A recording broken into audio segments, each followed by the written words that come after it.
नमस्कार दोस्तों, स्वागत है आपका आज के इस सोलफुल और ट्रांसफॉर्मेटिव सफर में। क्या आपने कभी ये सोचा है कि आप जो सोचते हैं वही आप बनते हैं? हर दिन, हर पल आपके मन में हजारों विचार आते हैं। कुछ आपको आगे बढ़ाते हैं तो कुछ धीरे धीरे आपकी आत्मा को थका देते हैं। पर सवाल यह है कि आप सच में अपने विचारों के मालिक हैं या सिर्फ उन्हें झेल रहे हैं? You become what you think ये सिर्फ एक किताब नहीं है, ये एक चेतावनी भी है और एक अवसर भी। अगर आपने अपनी सोच को सही दिशा दी तो आप वो हर चीज बन सकते हैं जिसकी आपने कल्पना की है। नमस्कार दोस्तों, स्वागत है आपका इस ऑडियो बुक अनुभव में। आज हम शुरू कर रहे हैं शुभम कुमार द्वारा लिखित एक गहरी, सच्ची और जीवन बदलने वाली पुस्तक, you become what you think. ये किताब आपको सिखाएगी कि कैसे हमारे विचार हमारी वास्तविकता बनाते हैं, किन मानसिक आदतों को तोड़ना जरूरी है, कैसे पॉजिटिव थिंकिंग को एक जीवन शैली बनाया जा सकता है और किन अभ्यासों से आप अपनी सोच को नियंत्रण में लेकर सफलता की ओर बढ़ सकते हैं। तो अगर आप तैयार हैं अपनी सोच की शक्ति को पहचानने के लिए और उसे अपनी सबसे बड़ी ताकत बनाने के लिए, तो चलिए शुरू करते हैं you become what you think की इस प्रेरणादायक यात्रा के साथ। चैप्टर 1, जीवन केवल वर्तमान क्षणों की एक श्रृंखला है। Life is just a series of present moments. The present moment is all you ever have. जीवन में सिर्फ वर्तमान ही सच है, न बीता हुआ कल, न आने वाला कल, बस ये पल। लेखक बताते हैं कि ज्यादातर लोग या तो अपने अतीत में जीते हैं या भविष्य की चिंता में उलझे रहते हैं, लेकिन असली जीवन तो केवल वर्तमान में होता है। अतीत एक याद है जिसे हम बदल नहीं सकते। भविष्य केवल एक कल्पना है जो हमारे नियंत्रण में नहीं है। केवल वर्तमान ऐसा समय है जो हमारे पास है, जिसमें हम सोच सकते हैं, महसूस कर सकते हैं और बदलाव ला सकते हैं। अगर हम हर पल को पूरी तरह से जिएं और महसूस करें तो हमें जीवन में शांति, स्पष्टता और खुशी मिल सकती है। वर्तमान में रहना एक अभ्यास है जिसे रोज करना पड़ता है। ध्यान, माइंडफुल ब्रीदिंग और आभार प्रकट करने की प्रैक्टिस इसमें मदद करती है। वर्तमान से जुड़ने पर डर कम होता है क्योंकि चिंता भविष्य से आती है और अपराध बोध या पछतावा अतीत से। जो लोग आजादी से हर पल जीते हैं वे पूरी जागरूकता के साथ हर क्षण को अपनाते हैं। मान लीजिए आप पार्क में टहल रहे हैं, पेड़ पत्तों की आवाज, बच्चों की हंसी आपके आसपास है, लेकिन अगर आपका मन ऑफिस की परेशानियों या किसी पुरानी गलती की वजह से कहीं और उलझा हो तो आप उस खूबसूरत पल को महसूस नहीं कर पाएंगे। आपका शरीर तो वहां है लेकिन मन कहीं और है। इसलिए कहा जाता है, जहां आपका ध्यान होता है वहीं आपका जीवन बहता है। दिन में कम से कम 5 मिनट ऐसे निकालें जब आप सिर्फ अपनी सांसों पर ध्यान दें। खुद से रोज पूछें, क्या मैं इस पल में हूं या अपने विचारों में खोया हूं? वर्तमान क्षण ही असली जीवन है।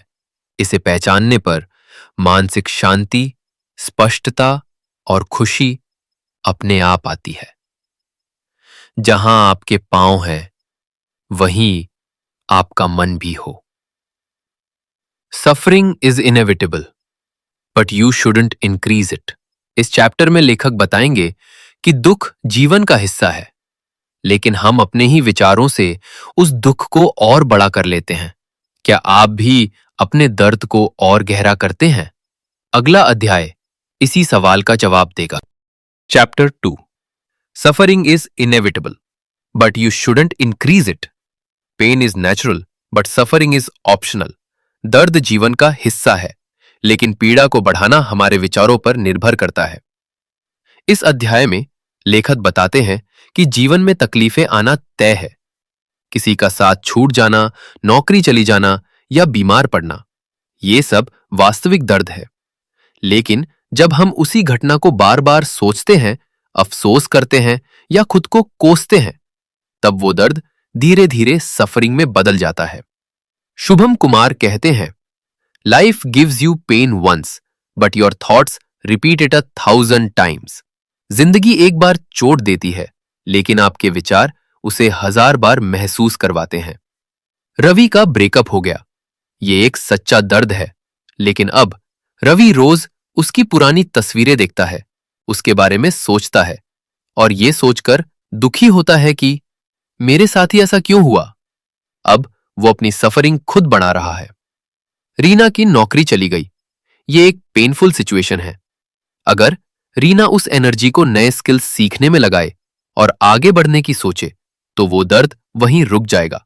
लेकिन अगर वो हफ्तों तक खुद को या दूसरों को ब्लेम करती रहे तो वो सफरिंग बन जाएगा, जो समय के साथ गहरा होता जाएगा। दर्द को रोका नहीं जा सकता, लेकिन सफरिंग को बढ़ाना या कम करना हमारे हाथ में है।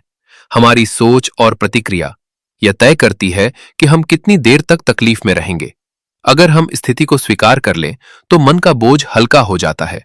ओवरथिंकिंग और बार बार नेगेटिव थॉट्स दोहराने से ही सफरिंग गहरी होती है। जब भी कोई पेनफुल घटना हो, खुद से यह सवाल जरूर करें, क्या मैं इस पर सोचकर खुद को और ज्यादा तकलीफ दे रहा हूं? ध्यान लगाना, जर्नल लिखना या किसी भरोसेमंद दोस्त से बात करना, ये सब हेल्दी तरीके हैं दर्द को समझने और प्रोसेस करने के। लेकिन बार बार वही बातें सोचते रहना, ये हमें और अंदर तक चोट देता है। एक सकारात्मक पुष्टि जो आप रोज दोहरा सकते हैं, मैं जीवन के दर्द को स्वीकार करता हूं पर उसे अपनी स्थायी पीड़ा नहीं बनने दूंगा। दुख इंसान होने का हिस्सा है, लेकिन उसे पकड़े रहना ये हमारा चुनाव है। अपने विचारों को हील करना ही असली ताकत है। आपके विचार ही आपके जीवन की दिशा तय करते हैं। इस चैप्टर में जानेंगे कि we are more effective when we consider one another. जब हम दूसरों को भी ध्यान में रखते हैं तो हम बेहतर इंसान बनते हैं। इस अध्याय में आप जानेंगे कि कैसे एम्पैथी और दूसरों को समझना हमारी प्रोडक्टिविटी, रिलेशनशिप्स और इनर पीस को पॉजिटिवली प्रभावित करता है। Chapter 3, we are more effective when we consider one another. True success isn't a solo journey. जब हम दूसरों को ध्यान में रखकर सोचते और काम करते हैं तो हम ज्यादा प्रभावशाली बनते हैं। इस चैप्टर में शुभम कुमार बताते हैं कि इंसान एक सामाजिक प्राणी है। हम अकेले कुछ हद तक ही सफल हो सकते हैं, लेकिन जब हम दूसरों के सहयोग, समझ और भावना को ध्यान में रखकर चलते हैं तो हमारी प्रभावशीलता कहीं ज्यादा बढ़ जाती है। सेल्फ अवेयरनेस होना जरूरी है, लेकिन उससे ज्यादा जरूरी है अदर अवेयरनेस, यानी यह समझना कि हमारे विचार और काम दूसरों को कैसे प्रभावित करते हैं। पहला विचार है सहयोग बनाम प्रतियोगिता। अकेले चलोगे तो तेज चलोगे, लेकिन साथ चलोगे तो दूर तक जाओगे।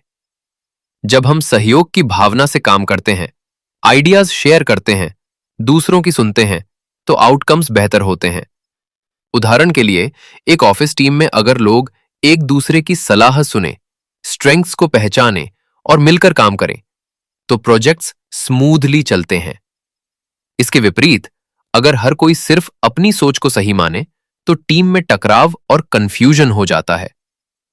दूसरा विचार है सहानुभूति से भरोसा बनता है। दूसरों के नजरिए को समझना कोई लग्जरी या एक्स्ट्रा स्किल नहीं है, बल्कि एक जरूरी कैपेसिटी है। जब आप जेन्युइनली किसी की बात सुनते हैं और उसकी भावना को समझने की कोशिश करते हैं तो ट्रस्ट बढ़ता है। उदाहरण के तौर पर, अगर कोई दोस्त दुखी है और आप उसे लेक्चर देने की बजाय उसकी भावनाओं को वैलिडेट करते हैं तो वो आपके और करीब आ जाता है। तीसरा विचार है आपका प्रभाव दूसरों पर। हम जो सोचते हैं और करते हैं उसका असर सिर्फ हमारे जीवन पर नहीं बल्कि आसपास के लोगों पर भी पड़ता है। इसलिए अगर हम सोचें कि हमारे डिसीजंस दूसरों को कैसे फील कराते हैं तो हम ज्यादा जागरूक और दयालु बन सकते हैं। मान लीजिए आपको किसी बात पर गुस्सा आ गया है, लेकिन आप सोचते हैं कि सामने वाला भी परेशान है और आप शांत रहकर बात करते हैं तो बात बिगड़ने की बजाय सुलझ जाती है। चौथा विचार है मैं से हम की सोच। अगर हम सिर्फ अपनी सोच में ही घूमेंगे तो धीरे धीरे अकेले पड़ सकते हैं, लेकिन वी फर्स्ट माइंडसेट से कलेक्टिव ग्रोथ होती है। उदाहरण के लिए, एक टीचर जो सिर्फ सिलेबस खत्म करने पर ध्यान देता है वो उतना प्रभाव नहीं छोड़ता जितना वो टीचर जो बच्चों की समझ, मूड और पेस को ध्यान में रख कर पढ़ाता है। इस अध्याय का एक्शनेबल इंसाइट ये है कि हर दिन खुद से पूछे, क्या मैं सिर्फ खुद की सोच रहा हूं या दूसरों की भी? कभी डिसएग्रीमेंट हो तो मैं सही हूं की जगह ये सोचे हम मिलकर सही रास्ता कैसे निकाल सकते हैं। इस अध्याय का मूल विचार यही है, जितना हम दूसरों को अपनी सोच में शामिल करते हैं उतना हम साथ मिलकर आगे बढ़ते हैं।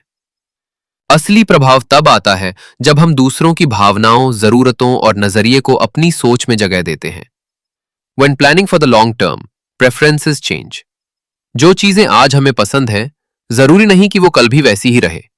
इस अध्याय में हम सीखेंगे कि लॉन्ग टर्म प्लानिंग करते समय फ्लेक्सिबिलिटी और अवेयरनेस क्यों जरूरी है, क्योंकि समय के साथ हमारी प्रायोरिटीज, वैल्यूज और डिजायर्स बदल सकती हैं। When planning for the long term, preferences change. इस अध्याय में शुभम कुमार एक बहुत गहरी और जरूरी बात बताते हैं। हम जब अपने भविष्य की प्लानिंग करते हैं तो उसे आज की सोच और पसंद के आधार पर करते हैं, लेकिन समय के साथ हमारी सोच, हमारी पसंद, हमारे मूल्य और प्राथमिकताएं बदलती रहती हैं। यानी जो चीज आज हमें सही लग रही है वो जरूरी नहीं कि 5 या 10 साल बाद भी हमारे लिए सही हो। बहुत से लोग करियर, रिश्तों या अपनी जिंदगी के बड़े लक्ष्यों की प्लानिंग सालों पहले से कर लेते हैं, लेकिन जब वो भविष्य आता है तो वो खुद बदल चुके होते हैं, उनकी प्रायोरिटीज बदल चुकी होती हैं और कभी-कभी उनकी आइडेंटिटी भी। एक उदाहरण से समझे। मान लीजिए एक छात्र आज डिसाइड करता है कि उसे इंजीनियर बनना है। वो पूरी मेहनत करता है, जी निकालता है, आईआईटी में दाखिला लेता है, लेकिन तीसरे साल में उसे एहसास होता है कि उसका असली जुनून तो डिजाइनिंग या म्यूजिक में है। अब वो दुविधा में पड़ जाता है, क्योंकि जो प्लान उसने बनाया था वो अब उसकी वर्तमान पसंद से मेल नहीं खाता। लेखक कहते हैं ऐसा बदलाव आना बहुत सामान्य है। हम जैसे जैसे नए अनुभवों से गुजरते हैं वैसे वैसे हमारी समझ और पसंद बदलती है। लॉन्ग टर्म प्लान्स अक्सर इसलिए फेल नहीं होते कि प्लान गलत था, बल्कि इसलिए कि जब वो समय आता है तब हम खुद बदल चुके होते हैं। इसलिए जरूरी है कि हम अपनी प्लानिंग में फ्लेक्सिबिलिटी रखें। अगर हम रिजिड रहेंगे तो हम खुद की ग्रोथ को रोक देंगे। हर कुछ महीनों में खुद से यह सवाल पूछना चाहिए, क्या मैं अब भी वही चाहता हूं जो पहले चाहता था? अगर नहीं तो अपने प्लान को अपडेट करना चाहिए। प्लान कोई अंतिम सत्य नहीं होता, यह सिर्फ एक दिशा देता है, लेकिन रास्ते में बदलाव आना बहुत स्वाभाविक है। आज जो हम हैं जरूरी नहीं कि कल भी वैसा ही सोचे। इसलिए खुद को इवॉल्व होने की आजादी दे। जब भी लॉन्ग टर्म गोल्स बनाएं तो उसमें थोड़ा स्पेस छोड़ें ताकि जरूरत पड़ने पर आप दिशा बदल सकें। अलग अलग एक्सपीरियंसेस लें ताकि आप अपनी रियल प्रेफरेंसेस को पहचान सकें। हमेशा अपने प्लान को किसी बड़े उद्देश्य से जोड़ें। जैसे अगर आपका उद्देश्य है लोगों की मदद करना तो वो डॉक्टर बनकर भी हो सकता है और एक राइटर बनकर भी। कुछ आत्मचिंतन करने वाले सवाल इस तरह हो सकते हैं, क्या मेरी अभी की पसंद पिछले साल जैसी ही है? क्या मैं अपने पुराने प्लान से जरूरत से ज्यादा चिपका हुआ हूं? क्या मैं अपने गोल्स को पर्पस से जोड़ पा रहा हूं या सिर्फ एक फिक्स्ड आइडेंटिटी में फंसा हूं? हम जब भविष्य की प्लानिंग करते हैं तो भूल जाते हैं कि वो फ्यूचर वाला मैं शायद आज के मैं से बिल्कुल अलग हो। इसलिए खुद को बदलने की इजाजत दें। अपने उद्देश्य के प्रति वफादार रहिए, योजना के प्रति नहीं। अगले अध्याय में लेखक ये बताते हैं कि स्ट्रेस हमारा दुश्मन नहीं बल्कि एक वैल्यूएबल टूल है। अगर हम उसे सही नजरिए से देखें तो ये हमें और बेहतर बनने के लिए तैयार करता है। तो दोस्तों, ये थी आज की कहानी। उम्मीद है आपने इस जर्नी को सिर्फ सुना नहीं बल्कि महसूस किया होगा। अगर इस वीडियो ने आपकी सोच में थोड़ी भी क्लैरिटी लाई हो, अपने थॉट्स, रियलाइजेशंस या किसी भी इनर शिफ्ट को कमेंट्स में शेयर करें। शायद आपकी एक बात किसी और की हीलिंग का रास्ता बन जाए। और अगर आप चाहते हैं कि ऐसी soulful audio books, guided journeys और स्पिरिचुअल विजडम की सीरीज आप तक आती रहे तो चैनल को सब्सक्राइब जरूर करें और बेल आइकन दबाएं। अब वक्त है कंट्रोल छोड़ने का और खुद से जुड़ने का। मिलते हैं बहुत जल्द एक नई किताब, एक नई सोच और एक नई यात्रा के साथ।